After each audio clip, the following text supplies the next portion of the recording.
tingkat 1 ya. Okay, untuk yang pertama kali datang, ni kawasan kita. Kawasan jualan kita berbentuk bulat, berbentuk bulatan ya. So di setiap penjuru ada tangga warna hijau tu, kita try zoom sikit. Ada tangga, so setiap penjuru ada tangga. Situ pun ada tangga. Okay, sama juga sana dan sana. Ada lift di setiap tingkat. Ini kawasan parking dia lah. Kawasan parking dia ada nombor di setiap tapak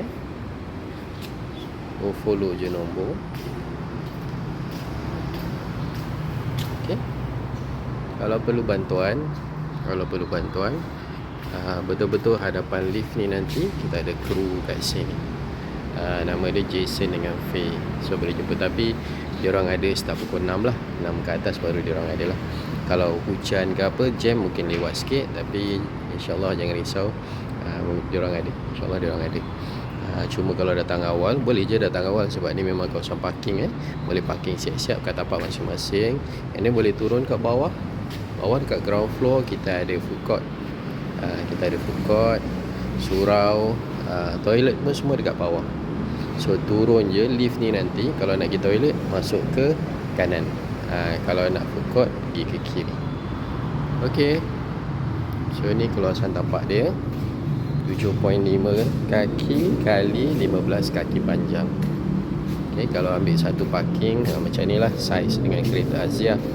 Mungkin ada space sikit sebab sini kita tak benarkan letak depan sangat lah, sebab laluan ni akan sentiasa dibuka ya, sebab kita tak boleh tutup lah untuk petugas MBPJ lalu buat tugasan masing-masing lah. So bermakna trafik ni akan sentiasa terbuka. Cuma kita minta lah kepada pengunjung, peniaga atau siapa-siapa lah yang laluan ni, bawa dengan berhemah lah ya, bawa pelan-pelan.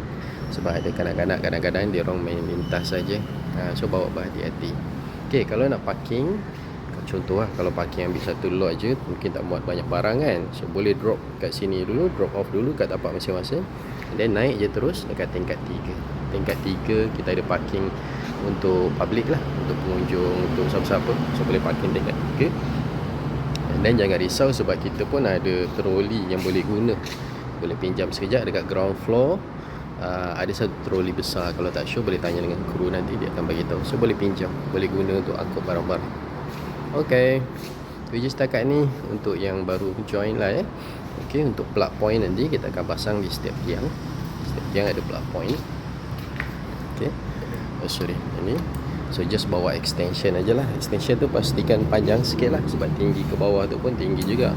So saya rasa minimum 2 meter lah, minimum 2 meter untuk ngam-ngam sampai ke bawah. Tapi kalau lagi panjang lagi bagus, sebab okay, jarak antara tiang ke tiang ni kebiasaannya ada 3 lot parking lot. So kalau dapat tapak tengah-tengah, masalah sikit lah kalau nak hantar extension kan, segan sikit lah dengan jiran. So kalau boleh dapatkan yang panjang. Tapi kalau lah katakan tertinggal ke tak bawa extension, okay, boleh sewa dengan kru juga. Tanya dengan kru, nanti dia akan guide kalau nak sewa. Tapi semua barang sewaan takluk kepada first come first serve lah, selagi stok masih ada lah ya. InsyaAllah cukup.